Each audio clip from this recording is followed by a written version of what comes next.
حدثني محمد بن بشار حدثنا محمد بن جعفر حدثنا شعبة قال سمعت أبا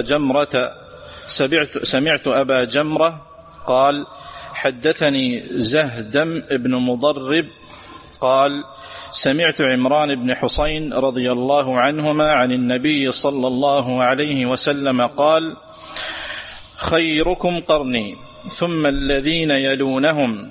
وقال عمران فما أدري قال النبي صلى الله عليه وسلم بعد قوله مرتين أو ثلاثا ثم يكون بعدهم قوم يشهدون ولا يستشهدون ويخونون ولا يؤتمنون وينذرون ولا يوفون ويظهر فيهم السمن.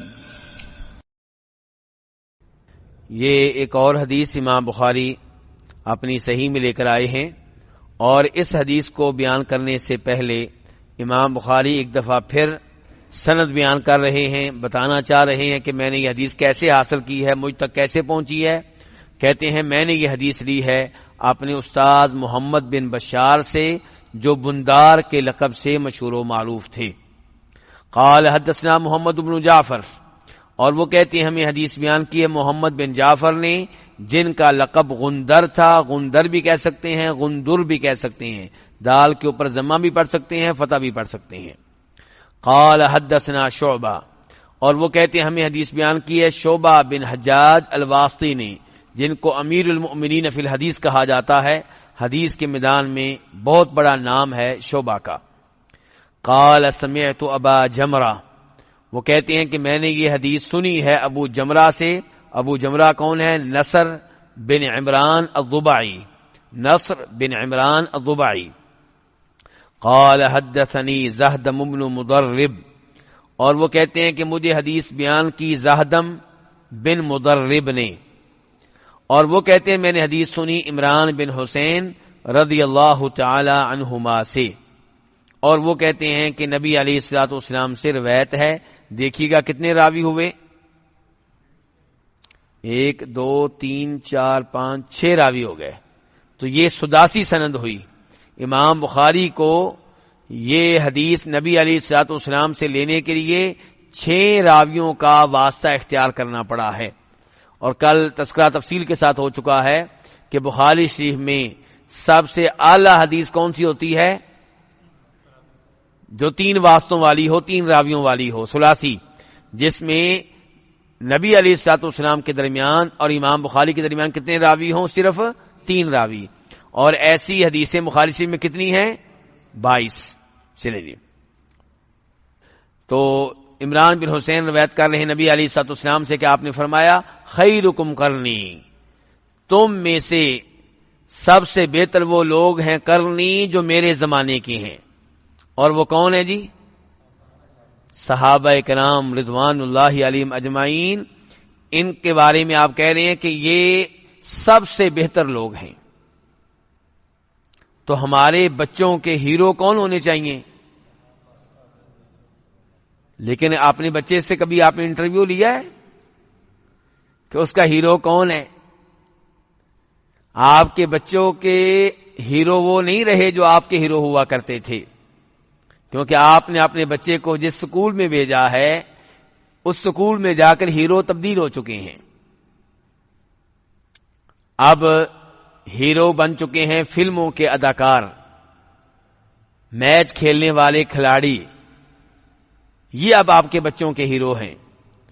اور اب آپ کے بچوں کا ہیرو ضروری نہیں کہ مسلمان ہو، اب آپ کے بچوں کا ہیرو ضروری نہیں کہ اس کی داڑھی ہو.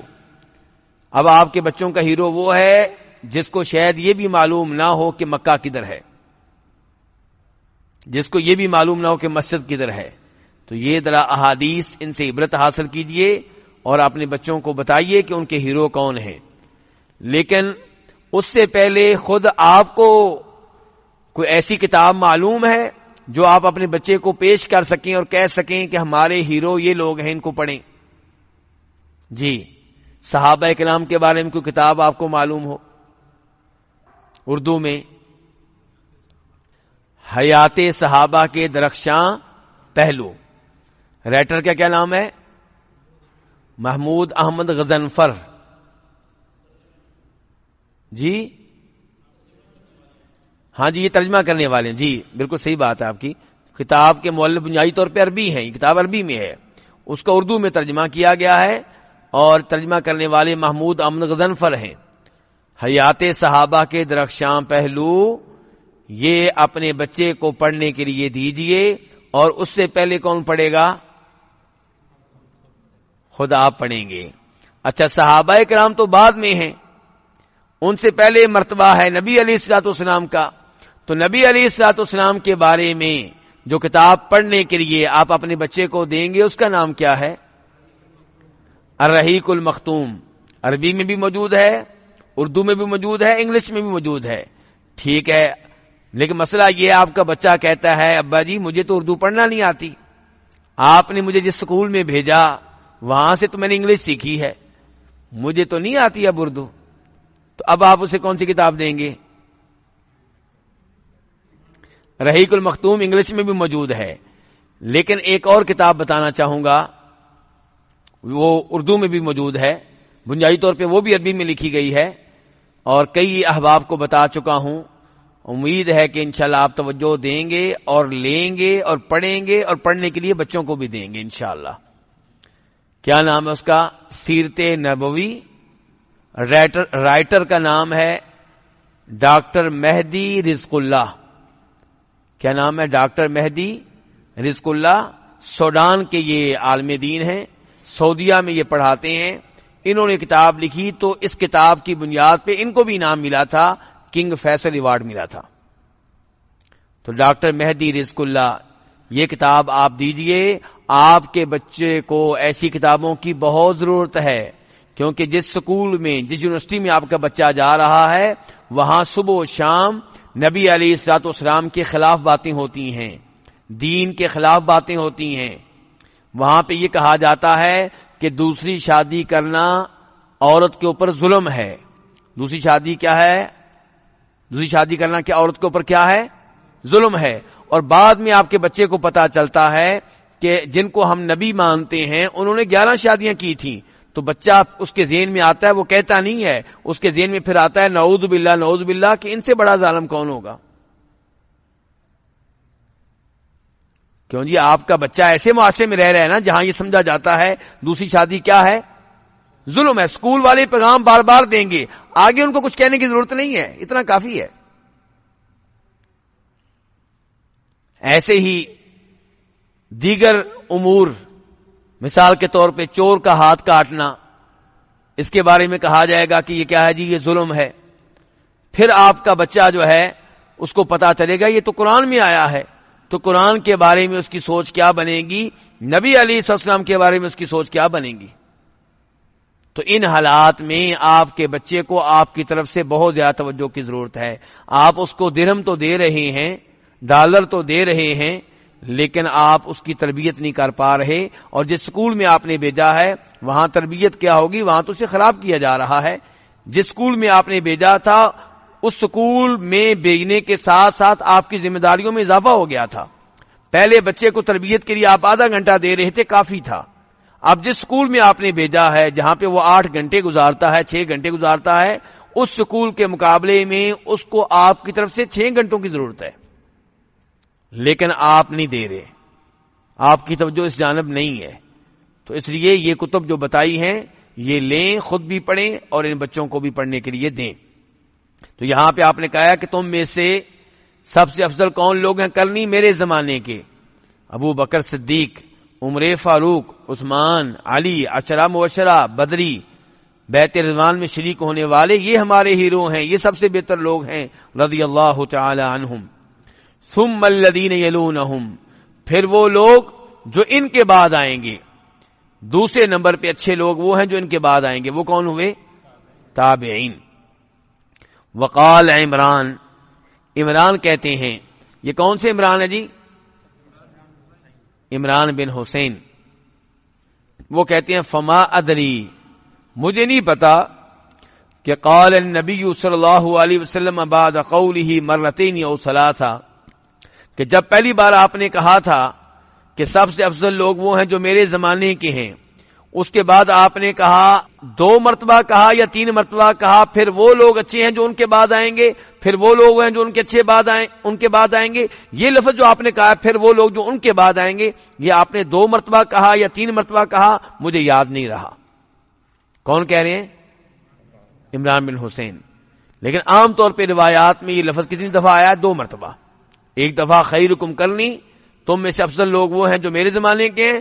پھر آپ نے کہا پھر وہ لوگ جو ان کے بعد، پھر وہ لوگ جو ان کے بعد. تو پہلے ہو گئے صحابہ، پھر کون ہو گئے؟ تابعین، پھر کون ہو گئے؟ تبع تابعین. ثم یکون بعدہم قوم. لو جی وہ تو ہو گئے 3 بہترین قسم کے لوگ. اس کے بعد اب تذکرہ اللہ کے رسول نے میرا اور آپ کا بھی کر دیا ہے. میرا اور آپ کا تذکرہ بھی اس حدیث میں آ گیا ہے. کیا آیا ہے؟ فرمایا پھر ان کے بعد ایسے لوگ آئیں گے یشہدون، جو گواہی دیں گے، ولا یستشہدون، جبکہ ان سے گواہی کا مطالبہ نہیں کیا جائے گا. کچہریوں کے باہر کھڑے ہوں گے، پیسے لے کر جھوٹی گواہی دینے کے لیے تیار ہوں گے ہر وقت. کیس کوئی بھی ہو، گواہی کسی کے بھی حق میں دینی ہو، کسی کے خلاف بھی دینی ہو، گواہ ایک ہی رہے گا. ان کے لیے کوئی مسئلہ نہیں ہے. صبح وہ کچہری پہنچ جایا کریں گے، یہی ان کی محنت مزدوری ہوا کرے گی. کیوں جی؟ ایسے ہی ہو رہا ہے نا. آج اگر ہمیں کہا جائے ہمارے اپنے بھائی کا مسئلہ ہو، والد کا مسئلہ ہو، اور ہمیں پتا ہے کہ ہمارے والد صاحب غلط ہیں اس معاملے میں، لیکن کہیں پہ گواہی دینی پڑ جائے تو والد کے حق میں ہم بولتے ہیں. لڑائی ہو رہی ہو تو ہم والد کا ساتھ وہاں پہ دیتے ہیں، سگے بھائی کا ساتھ دیتے ہیں. بھائی یہ تو ہو سکتا ہے کہ والد صاحب کو چپ کروا دیں، اچھی بات ہے، لڑائی آگے نہ بڑھے، لیکن ان کی تائید کرنا جبکہ آپ کو کیس کا پتہ بھی نہیں ہوتا، یا پتہ ہوتا ہے کہ والد صاحب جھوٹے ہیں پھر بھی ساتھ دے رہے ہوتے ہیں. ایسا ہے کہ نہیں ہے؟ آج ہماری گواہی کا معیار حق نہیں ہے. گواہی کا معیار میری برادری کا یہ آدمی ہے، میرے شہر کا ہے، میرے ملک کا ہے، میں انڈیا سے ہوں یہ انڈیا کا ہے، میں پاکستان کا ہوں یہ پاکستان کا ہے، میں بنگلہ دیش کا ہوں یہ بنگلہ دیش کا ہے، میں افغانستان کا ہوں یہ افغانستان کا ہے.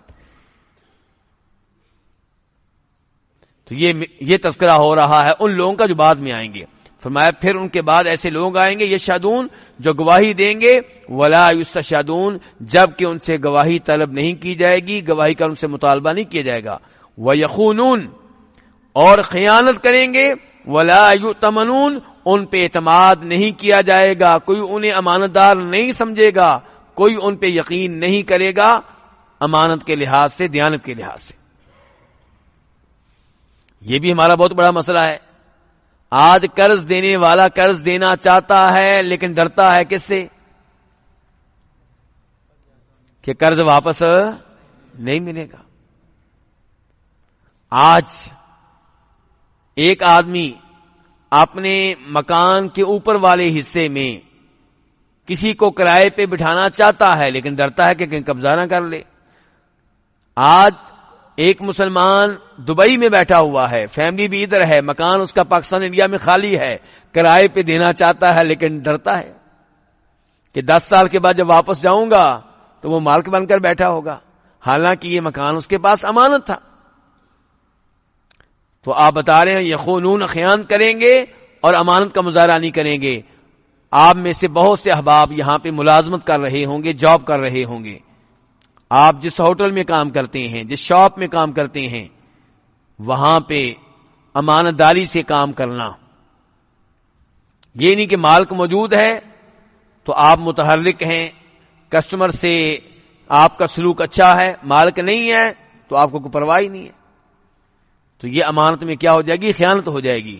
تو اللہ کے رسول فرما رہے ہیں پھر ایسے لوگ آئیں گے جو خیانت کریں گے اور انہیں امین نہیں سمجھا جائے گا، ان پہ اعتماد نہیں کیا جائے گا. وَيَنذِرُونَ وَلَا يُوفُونَ، نظر مان لیں گے، نظر کو پورا نہیں کریں گے. اللہ کے لیے منت مان لی کہ یا اللہ اگر تو نے مجھے بیٹا دیا تو میں اس کو حافظ قرآن بناؤں گا، میں اس کو عالم دین بناؤں گا. اب اللہ نے تو بیٹا دے دیا، اب مسئلہ بن گیا اس کو مولوی کیسے بناؤں جی؟ میرے بھائی کے بیٹے، میرے بھتیجے بھانجے، وہ تو فلاں سکول، فلاں کالج، فلاں یونیورسٹی میں جا رہے ہیں اور میں اس کو مولوی کیسے بنا دوں؟ ایسے باقاعدہ سوال آتے ہیں، میں ایسے مثالیں نہیں دے رہا، ایسے سوال آتے ہیں ہمارے پاس کہ منت مانی تھی، حافظ قرآن بناؤں گا، عالم دین بناؤں گا، اب اب جی مشکل ہو رہا ہے جی، اب اس دنیا میں ممکن نہیں ہے. تو اللہ کے رسول فرما رہے ہیں نظر مانیں گے اور پوری نہیں کریں گے. البتہ یہاں پہ خبردار کر دوں اس جانب بھی کہ اگر کسی نے منت مانی ہے قبر والے کے لیے کہ اگر مجھے بیٹا مل گیا تو فلاں بابا جی کی قبر پہ ننگے پاؤں جاؤں گا یا جاؤں گی، چادر چڑھاؤں گا یا چڑھاؤں گی، بکرا ان کے نام پہ دوں گا یا دوں گی، تو ایسی نظر کو پورا کرنا غلط ہے، گناہ ہے، شرک ہے، جائز نہیں ہے. نظر جب بھی ماننی ہے کس کے لیے؟ اللہ کے لیے. نظر ماننا یہ عبادت ہے، اور جب اللہ کے لیے مان لیں تو پھر نظر کو پورا کرنا ہوگا. اللہ تعالیٰ سورہ دہر میں، سورہ انسان میں کیا فرماتے ہیں اپنے نیک بندوں کی صفات کا تذکرہ کرتے ہوئے؟ یوفون بالنذری، کہ اللہ کے نیک بندے وہ ہیں جو نظر مان لیں تو اس نظر کو پورا کرتے ہیں. البتہ غلط نظر جو ہوگی پہلے بھی کہہ چکا ہوں اس کو پورا نہیں کیا جائے گا، بلکہ اس سے آپ لوگوں کو روکیں. آپ کے رشتہ داروں میں سے کسی نے اگر غلط نظر مان لی ہے، اس کو پورا کرنا چاہتا ہے، تو اس کے سامنے آپ رکاوٹ بن جائیں، اسے روکیں. آپ کو معلوم ہوگا، سب کو ابو داؤد شریف کی حدیث آپ نے سنی ہوگی کہ نبی علیہ الصلوۃ والسلام کے پاس ایک آدمی آتا ہے، کہتا ہے جی میں نے مسلمان ہونے سے پہلے منت مانی تھی کہ بوانا مقام پہ میں ایک جانور ذبح کروں گا. کس مقام پہ؟ بولیے گا ذرا. بوانا مقام پہ. تو نبی علیہ السلام سے اجازت لینے کے لیے آئے ہیں. آپ نے کہا مجھے بتاؤ کہ بوانا مقام پہ کہیں جاہلیت کے میلوں میں سے کوئی میلہ تو نہیں لگتا تھا؟ کوئی جاہلیت کا تہوار وہاں پہ منایا تو نہیں جاتا تھا؟ انہوں نے کہا نہیں، ایسی کوئی بات نہیں تھی. آپ نے کہا پھر اپنی نظر کو وہاں پہ جا کے پورا کر لو. اس کا مطلب یہ ہوا کہ اس صحابی نے وہ جانور کو ذبح کرنا تھا اللہ کا نام پڑھ کے، بسم اللہ اللہ اکبر پڑھ کے. لیکن اگر وہ جگہ ایسی تھی جس جگہ غلط کام ہوتے تھے تو وہاں پہ کام کرنے کی اجازت نہیں ہے. تو وہ قبر، وہ دربار جہاں پہ اللہ کے ساتھ شرک ہو رہا ہے، وہاں پہ جا کے آپ کو اللہ کے نام پہ بھی نماز پڑھنے کی اجازت نہیں ہے. اللہ کے لیے بھی قبر کے پاس سجدہ کرنے کی اجازت نہیں ہے. قبر کو سجدہ کرنا تو دور کی بات، قبر کے پاس اللہ کے لیے آپ سجدہ کریں، قبر کو سجدہ گاہ بنا لیں، یہ بھی جائز نہیں ہے. آپ سب کو معلوم ہے نبی علیہ الصلوۃ والسلام فوت ہونے سے پہلے کیا کہہ رہے تھے؟ اللہ کی لعنت ہو یہودیوں اور عیسائیوں پہ کہ انہوں نے اپنے نبیوں کی قبروں کو کیا بنا لیا تھا؟ سجدہ گاہیں بنا لیا تھا. یہ نہیں کہا آپ نے کہ قبروں کو سجدہ قبر کے لیے کرتے تھے، نہیں، قبر کو سجدہ گاہ بنایا کہ عبادت کے لیے قبر کے پاس آتے تھے کہ یہاں نیک آدمی کی قبر ہے، ان کی درگاہ ہے، ان کا دربار ہے، یہاں پہ میں اللہ کے لیے نماز پڑھوں گا. تو قبر کو سجدہ گاہ بنانے کی اجازت نہیں ہے، قبر کو عبادت گاہ بنانے کی اجازت نہیں ہے، چاہے وہ عبادت اللہ کے لیے ہو، چاہے وہ نماز اللہ کے لیے ہو، چاہے وہ سجدہ اللہ کے لیے ہو. وَيَظْهَرْ فِيهِمُ السِّمَنُ، اور ان لوگوں میں موٹاپا بھی ظاہر ہوگا. ان لوگوں کی بات آپ کر رہے ہیں جو صحابہ کے بعد آئیں گے، تابعین کے بعد آئیں گے، تبع تابعین کے بعد آئیں گے، اور گواہی کے معاملے میں اللہ کا ڈر نہیں ہوگا، امانت میں خیانت کریں گے، نظر مان لیں گے پوری نہیں کریں گے. ان میں یہ بھی چیز ہوگی کہ ان میں موٹاپا ظاہر ہوگا. کیوں؟ جب حلال و حرام کی تمیز ہی نہیں ہے، پھر مال آ رہا ہوگا، وہ کھا رہے ہوں گے جدھر سے بھی آئے اور جیسا بھی ہو، تو پھر کیا ہوگا؟ اس کے نتیجے میں ان میں موٹاپا ظاہر ہوگا. تو اس حدیث کا ہمارے باب سے کیا تعلق ہے؟ کون سا ہے بتائیں گے؟ اس حدیث کا ہمارے باب سے کیا تعلق ہے؟ باب کیا تھا، کسی کو یاد ہے؟ جی باب یہ تھا کہ دنیا کی زیب و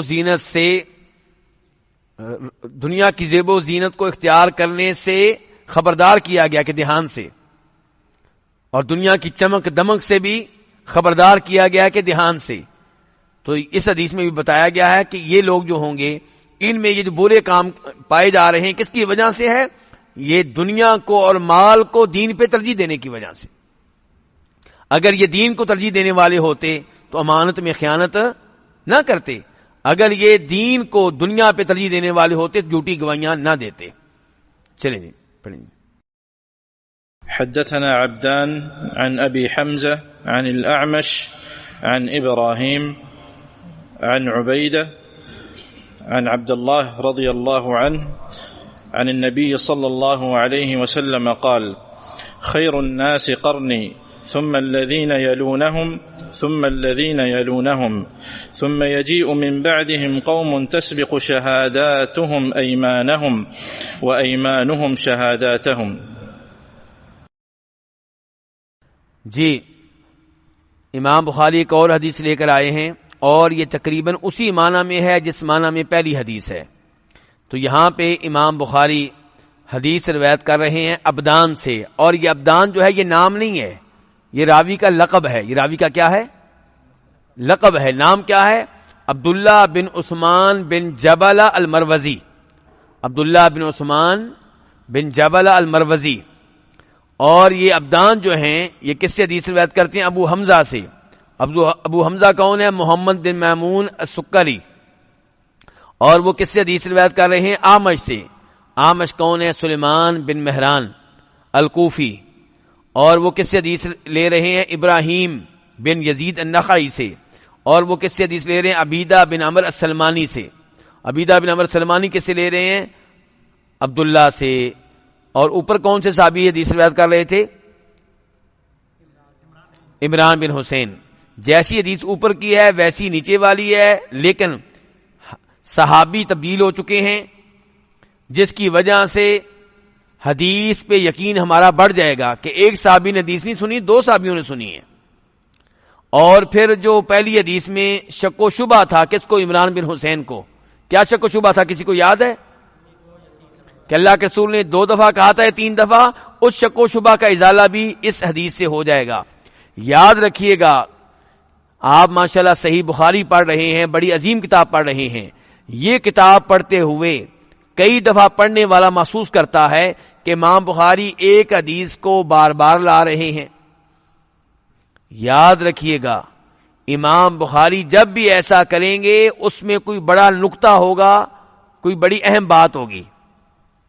ایک تو امام بخاری دوبارہ حدیث اس لیے لے آئیں گے کہ اس حدیث سے 3-4 مسئلے نکل رہے ہوں گے، معلوم ہو رہے ہوں گے. اس حدیث میں نماز کا مسئلہ ہوگا تو امام بخاری اس کو کتاب الصلاۃ میں لے کر آئیں گے.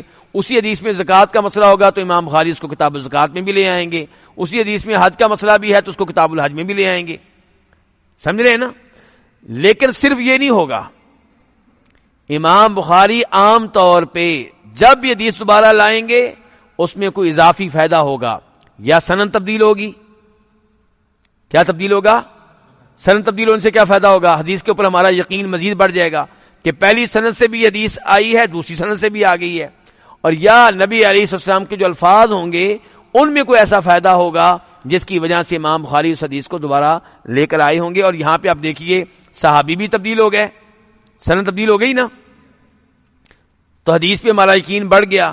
اور وہ شک و شبہ جو عمران بن حسین کی روایت میں تھا وہ بھی دور ہو گیا.